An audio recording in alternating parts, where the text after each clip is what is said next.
Every single person in this room, everybody, I don't care who you think you are, what you think about yourself, God has made you with a unique purpose, one design. So remember, the design Christ has on your life is not the same as the labels the world will throw on you. God says you're forgiven, Romans 5:1. No longer a slave to sin, Romans 6:6. Accepted, Romans 15:7. A new creation, 2 Corinthians 5:17. Irreplaceable, 1 Thessalonians 1:4. Who are you listening to? Are you listening to Jesus? Are you listening to what his holy word says about you?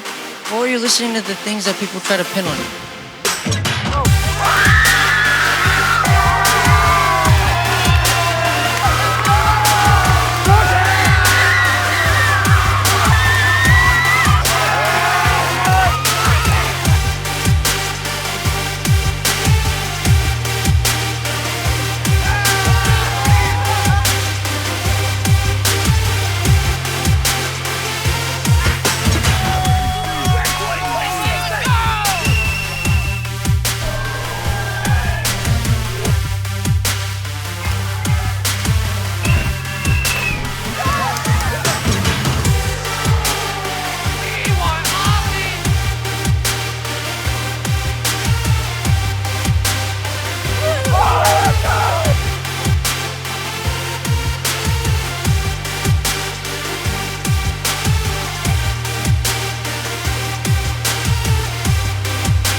Tonight, I believe that God not only wants to break something off of your life, he wants to break something off your family. He wants to break something off of your kids and your kids' kids. I prayed with some of you last night. We talked about generational curses with some of you that I prayed with. Chances are the thing that you struggle with is something that your grandparents struggled with and your parents struggled with. And somewhere along the way, you begin to believe those very same lies and struggle with that very same thing.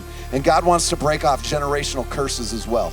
But Psalm 145:8 says this: the Lord is gracious and he's compassionate and he's slow to anger and he's rich in love. That's the God that we serve. Stop believing the lies about God. He is not disappointed or distant. Stop waiting for the right moment one day. No, today is your one day. Stop being comfortable with the dysfunction. Stop being okay with things that are not okay and start running to God.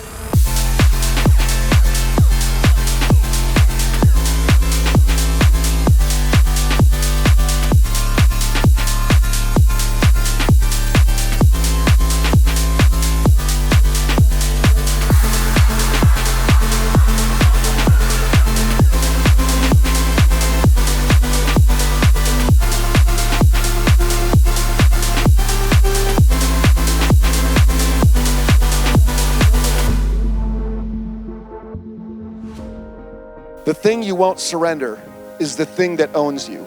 What's that one thing that you won't surrender? He already knows the answer to it, by the way. What would Jesus lovingly ask you to give up? Maybe it's some of your social media habits. Maybe it's your pride, it's your comfort, fear of what people think, a habit, a secret sin. It says that he looked at this young man with love in his eyes. And he looks at you with love in his eyes. What is he asking you to give that's been hard for you to surrender? And that's a really hard answer for so many of us. But if you knew what he had for you on the other side of your surrender, so much more than you can imagine.